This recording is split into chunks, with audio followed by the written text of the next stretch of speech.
interested, well, first of all, Danielle has asked that individuals come by tomorrow at noontime, and also those individuals who are interested in forming some type of action committee, if you could sort of congregate at the front here at the end of this program. Okay? I certainly do the letters thing, because that's going to be a test. It often is understood that we express energy and outrage, and that we will be annoyed or angry. But the test is whether or not we carry that over with something concrete on the ground. That's a beginning step. If you can't make that step, then you are not at a point where you made your mind up about what the issues are in relationship to what's right and wrong and what's justice and injustice. And don't let yourself say, oh, I'll let somebody else write. See, we ought to look at what Marianne is saying to us. We've had a major shift and a change in the political landscape here in the by-elections, because these people not only demonstrated out with those posters, they also wrote the letters. They also traveled to where these people live. They went to the halls of Congress and the State House. And now everybody is talking about the political impact of the Tea Party. 6 months ago, they were making jokes about it. Tea Party, have some tea. No one's making those jokes. But we will be assessed not just by the amount of energy we project in the room, but the amount of action that begins from here. And they'll be waiting to see it from you. And any letter that you write don't think that you've got to write a long, involved legal brief. You know, it can be a very short statement.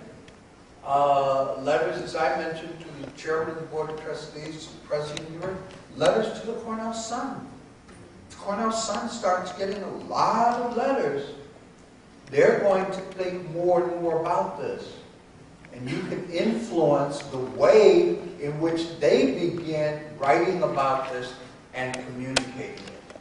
But there's still people, unfortunately, who don't know that this is taking place.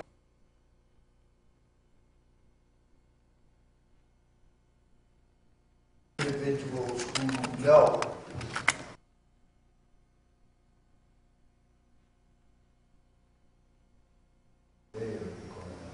Right.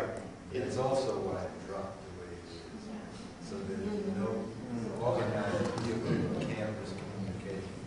So tomorrow is the last day for the semester of the Cornell Sun. But it's my understanding that you all have, I'm not a Twitter or Tweeter or whatever else. I don't have Facebook. But you all are the social networking generation, right?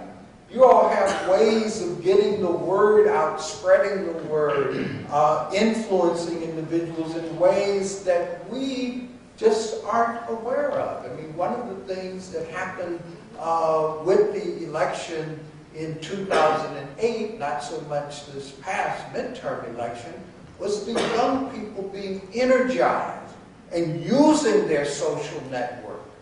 And I think that that's one of the things that has to happen here as well. Marianne? One other suggestion is, I know this has all happened so quickly, but if for those who are on the receiving end of the social networking and who can, forward this stuff, if there's a formal description of what's happened on the receiving end to all of you, that that body of paper or email, that document be sent out, describing it maybe in bullet form what's happened, and then what the to-do suggestions are for the broader community. And if that could happen by tonight, and then it can go out on the different listservs, and then to the Facebooks and whatever, that the saturation will begin. And it could happen globally, to the alumni and everybody else. But that first document has to spell out what has happened and what our plan of action Well, we want to thank you very much for your patience. Just kind of. Before we end, I have an idea that, and you guys, because it's really simple. I think the first thing we need to do is get broad awareness, and we have one more day to do it. And I think one easy way we can do this is everybody tomorrow wear black. You can tell everybody you know to wear black all over campus, okay? That's one way just to get attention. So we're going to see numbers. So I think it's a very simple thing. Most people have, black. So just get black, and if you can't wear all black, wear like a black tie around your arm or something very, very visible, so you can have people who know that there is something going on and they're not standing for it quickly. It's a quick response. I think that the point she was making in the back is excellent. We do have Twitter, we do have Facebook, and we have our phones right now. In this moment, we could be telling everybody, at least to wear black and come here between 11 and 1 and drop off your letter. I think those are just very easy, simple things that we can do just to get the ball rolling. And hopefully folks will come up here so we can get a committee going afterwards. So. Well, again, I just want to thank you for coming out. This is extremely encouraging for us because we were, at least I wasn't sure if we were sort of standing alone, standing by ourselves. But you have, by being here, demonstrated your interest and I think your support for the Africana Studies Research Center, and we will try to keep you informed as we move forward. So thank you very much.